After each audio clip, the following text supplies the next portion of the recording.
Les tiques et les puces pourraient être des problèmes pour vos chiens si vous n'y prenez garde. C'est ce dont nous parle ce matin la Danone. Oui, les tiques des chiens, on en parle. Aujourd'hui, on a décidé d'aborder le sujet sans avoir un vétérinaire parce que c'est devenu le commun. Je ne vais pas dire des mortels, mais qui n'a pas vu des tiques sur un chien? On l'appelle souvent les tiques et les puces.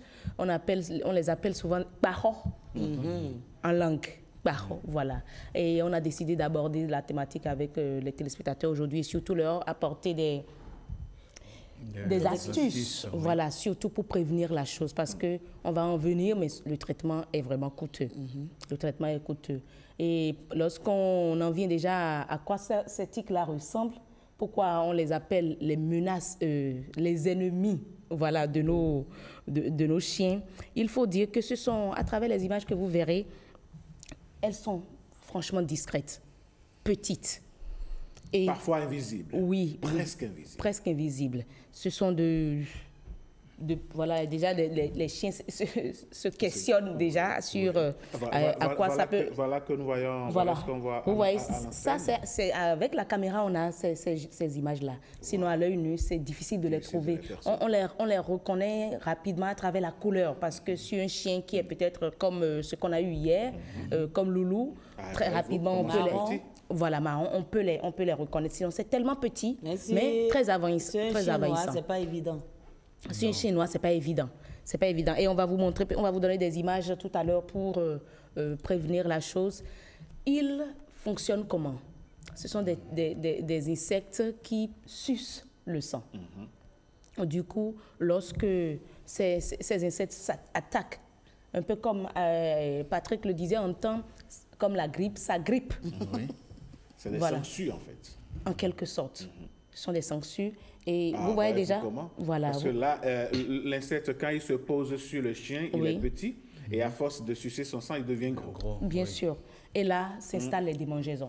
Voyez-vous, c'est ça qu'on a à l'antenne. Voilà, vous voyez comment ça agit. Et oui, et après, ça commence par grossir. Oh là là, oh là, oh là. Et là, c'est le sang de l'animal que ça suce ainsi. Ça, c'est les puces. Ça, c'est les puces. Alors, Madame Danone, est-ce que c'est pour ça que dans... comment on appelle, dans la célèbre série, je ne sais plus, Marimar, le personnage, voilà, le personnage central appelait son chien Sacapuce. C'est sûr. je ne saurais le dire. C'est vrai que j'ai suivi Marimar, mais j'étais très petite. Oui, Marimar venait d'un quartier pauvre. Le chien n'est pas propre. Il n'y a pas eu d'entretien. Et on va en parler tout à l'heure. Voilà des conditions qui font développer des puces sur les animaux. Alors, beaucoup de propriétaires se disent que ce sont des êtres, bon, ce n'est pas grave.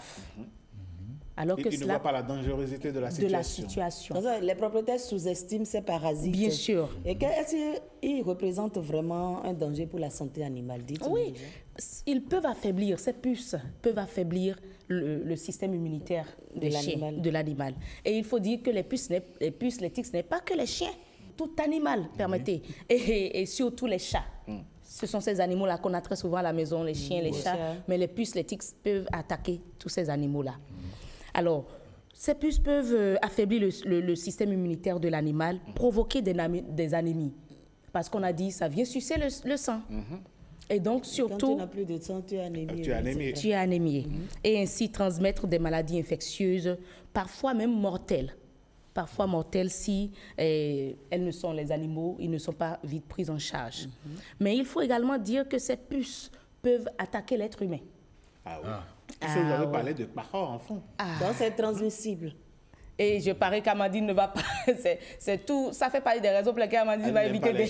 Non, en fait, ça ne fait pas partie. J'ai expliqué la dernière, c'est parce que j'ai été attaquée par un chien que moi, j'évite. Maintenant, si ces chiens... doivent produire encore des puces et des tiques. Qui vont vous donner des maladies. Alors là, bonjour les dégâts. J'en reste très loin. Oui, mais expliquez un peu comment ces tiques. Oui. Je rappelle que c'est T-I-Q-U-E-S. C'est pas TICS. C'est pas TICS, c'est pas technologie de l'information et de la communication. Non. Donc TIQUES. Comment ces tiques et ces puces s'attaquent vraiment aux chiens? Parce que ils viennent d'où? Ils viennent d'où? Elles viennent d'où ces puces? Bon, c'est l'environnement.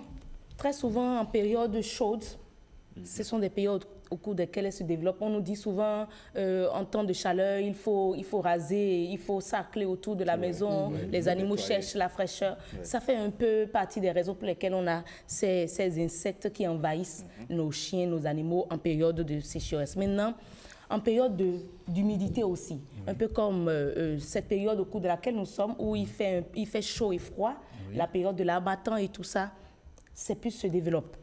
Et maintenant, avec la sécheresse, le réchauffement climatique, on les retrouve partout et en toute saison. Et malheureusement, ils se retrouvent où elles se retrouvent, où ces puces. C'est souvent au niveau du cou. Du cou, sous les poils. Il y en a qui sont sous les pattes des animaux. Donc, ils vivent où elles vivent avec les animaux, mais les dérangent sérieusement. Très envahissant, quand vous constatez déjà que votre chien se gratte à tout bout de champ, le cou, partout. Ce sont des alertes, Oui, il faut déjà s'inquiéter parce qu'il ne pleure peut-être pas, mais il souffre sérieusement. Parce que l'animal est là et l'insecte est là, son ennemi suce son sang, et si rien n'est fait, il peut passer de vie à trépas. Oui, il peut passer de vie à trépas. Donc, nous allons inviter franchement les téléspectateurs à prendre garde. Justement, mais comment est-ce que les maîtres de chiens, les propriétaires de chiens, peuvent protéger leurs animaux de ces insectes envahisseurs? Et ça, votre question m'amène à proposer cet extrait aux téléspectateurs sur la prévention du mal à travers des astuces naturelles. C'est un ami de la toile qui a fait sa proposition et nous avons trouvé ça utile et nous partageons ça avec les téléspectateurs. On suit, on revient.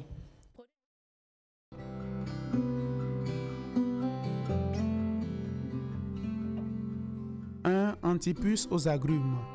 Les puces détestent les agrumes, c'est pourquoi nous vous proposons 3 remèdes à base de ces fruits. Frottez le pelage de votre chien avec du citron, de l'orange. De cette façon, les puces devraient se tenir à distance. Faites bouillir 1 litre d'eau et ajoutez-y quelques tranches de citron. Laissez refroidir toute la nuit et le lendemain, étalez cette eau sur tout le corps de votre chien tout en évitant les yeux et le museau. Vous ne devrez pas avoir besoin de le baigner plus tard. En ce qui concerne la maison, pulvérisez ce mélange au niveau des lieux préférés des puces, c'est-à-dire le tapis, les coussins, les fentes. 2. Vinaigre. Le vinaigre est très efficace contre les puces car son odeur les tue et les éloigne. Bain anti-puce. Vous aurez besoin d'une tasse de vinaigre et d'une tasse de shampoing pour chien. Mélangez les 2 produits dans un récipient et utilisez la solution pour baigner votre chien. Comment le faire? C'est très simple. Mouillez le pelage du chien et étalez le mélange que vous avez préparé. Laissez agir pendant 15 minutes et utilisez un peigne anti-puce pour les extraits du pelage. Lavez ensuite très bien votre chien pour éliminer tout excès. Répétez ce bain plusieurs fois par semaine. D'autre part, vous pouvez faire du répulsif anti-puce, mélangez une demi-tasse d'eau avec une demi-tasse de vinaigre de cidre et mettez cette préparation dans un pulvérisateur. Vaporisez le mélange sur votre chien pour éloigner et éliminer les puces et aussi pour soulager les démangeaisons. Vous pouvez également ajouter une cuillère à café de vinaigre de cidre de pomme ou de vinaigre blanc dans le réservoir d'eau du chien pour qu'il puisse boire, car cela éloigne les puces et ajoute un éclat au pelage. Enfin, vous pouvez faire du shampoing anti-puce. En quoi consiste-t-il? Eh bien, tout ce dont vous avez besoin, c'est du shampoing pour chien ou pour bébé, une demi-tasse d'eau et une demi-tasse de vinaigre de cidre de blanc ou de pomme. Mélangez et utilisez ce shampoing comme vous le faites normalement lorsque vous baignez votre chien. Romarin ou lavande. Vous savez probablement qu'il existe des colliers anti-puces sur le marché. Cependant, de nombreux propriétaires de chiens évitent de les utiliser en raison de leur forte odeur d'insecticide. Par conséquent, nous vous présentons une façon de préparer votre propre collier anti-puce maison entièrement naturel. Pour ce faire, procurez-vous l'huile essentielle de romarin ou de lavande, de l'eau et de mouchoirs. Diluez l'huile dans de l'eau, humidifiez un mouchoir et placez-le autour du cou de votre chien en guise de collier. Pour renforcer l'effet de cette préparation, ajoutez-y quelques gouttes d'essence d'huile d'olive et appliquez-la au niveau de la base de la queue de votre chien. Ce collier doit être renouvelé toutes les semaines lorsque l'odeur aura disparu. Vous pouvez le garder même pendant les promenades. 5. Camomille. Pour utiliser ce remède, préparez une infusion à la camomille. Laissez-la refroidir et baignez votre chien avec en le massant doucement pour répartir le remède sur tout le corps. Laissez agir pendant 15 à 20 minutes, puis rincez avec de l'eau. Vous pouvez répéter ce processus tous les jours en vous assurant de bien couvrir les yeux, les oreilles et la bouche de votre chien. 6. Eucalyptus. C'est un remède maison parfait pour les puces sur les chiens car il a un effet antiseptique bien élevé. Afin de se débarrasser des puces sur votre chien, vous devez préparer une infusion d'eucalyptus mélangée à du romarin. Vous pouvez également obtenir de l'huile d'eucalyptus. Après tout, le remède est de le baigner avec cette préparation. De cette façon, l'odeur de la plante collera au pelage de votre chien, ce qui, bien évidemment, éloignera les puces. Et bien voilà. Et le chien vous dit... Vous avez compris? C'est très intéressant comme solution naturelle. Mais quand on parle de solution naturelle, j'ai entendu également dire que l'eau de mer renforce également la protection des chiens. Est-ce que c'est vrai? Parce que quand vous allez à la plage, on voit souvent des propriétaires de chiens se balader dans l'eau. On lave les chiens dans l'eau. Est-ce que parce que l'eau de mer est salée. Hautement salée. Et le sel détruit également les microbes. Vous allez constater que même chez l'être humain, lorsque la rage dentaire commence, on dit il faut chauffer de l'eau et mettre assez de sel dedans et faire un gargarisme, que ça va calmer. Il y a même des gens qui se brossent avec du sel. Ah ben voilà. Donc l'eau de mer peut le faire et on a même des images. C'est entre autres astuces. Il y en a plein. Même le bicarbonate. On dit le bicarbonate. Oui, le bicarbonate de soude. Le français est délicat. Même le bicarbonate de soude. Certains ont demandé même de saupoudrer ça sur le chien, de faire des massages, de bien mélanger ça sur sa peau. Le massage est fait comme ça. Ça paraît agressif. Ça paraît agressif, mais... Oui, c'est le massage du si vous massez le chien de cette façon-là. Comprenez mon intention? Bien sûr, on comprend, madame. C'est l'important. C'est plutôt malassé. Ça, ce que vous faites, c'est malasser ça. Alors que le massage... Non, si vous passez ça comme ça. Ça ne va pas en profondeur. Non, malasser. Pour que ça atteigne la peau, la racine, même du chien. Ça traverse les poils pour atteindre la peau. La peau. Et là, avec un peigne, comme on l'a vu tantôt, vous pouvez peigner maintenant et puis et ça peut sortir. C'est surtout au cours des promenades aussi que les chiens attrapent ça. Donc, les colliers dont on a parlé, on peut faire ces astuces-là et promener son chien avec ces colliers-là au cou ou au niveau de la queue pour chasser. En fait, c'est l'odeur. En fait, qui agit ici, qui chasse, qui repousse les puces, qui repousse les tiques aussi. Maintenant, parlons de leur déparasitage. C'est un véritable moyen de prévention. Il y a des chiens, je ne vais pas parler des chiens locaux, même des gens ont dépensé pour avoir des chiens de race. Il y a des chiens de race. Mais ne pense pas à les déparasiter. Alors que comme l'être humain, ils ont des périodes de déparasitage. Il y a des fréquences de déparasitage. On va peut-être voir avec les vétérinaires plus tard comment on entretient côté sanitaire son chien pour avoir des aspects efficaces. Mais il faut le déparasitage comme il se doit. Et ça se fait selon l'âge, selon le poids. Et là, franchement, ça réduit également les On a parlé des passions ici. Est-ce que Heureuse n'aurait pas une passion de vétérinaire par hasard? Je ne sais pas. Spécialiste du monde câlin. Du monde câlin. Parce que là, on dirait qu'il y a une passion qui pointe à l'horizon. En tout cas, je crois que d'ici demain, elle va me faire aimer les chiens. N'est-ce pas? Et mon objectif sera atteint. Ah oui. Alors, parlons des cas où les tiques sont déjà là. Oui, voilà. Les puces sont déjà installées. Oui. Il y a forcément des techniques pour les retirer, mais jamais avec la main. C'est ça. Oui, comme les images qu'on a vues. Parce que les tiques peuvent piquer l'être humain. Ah ouais. Et c'est là on a la transmission du mal.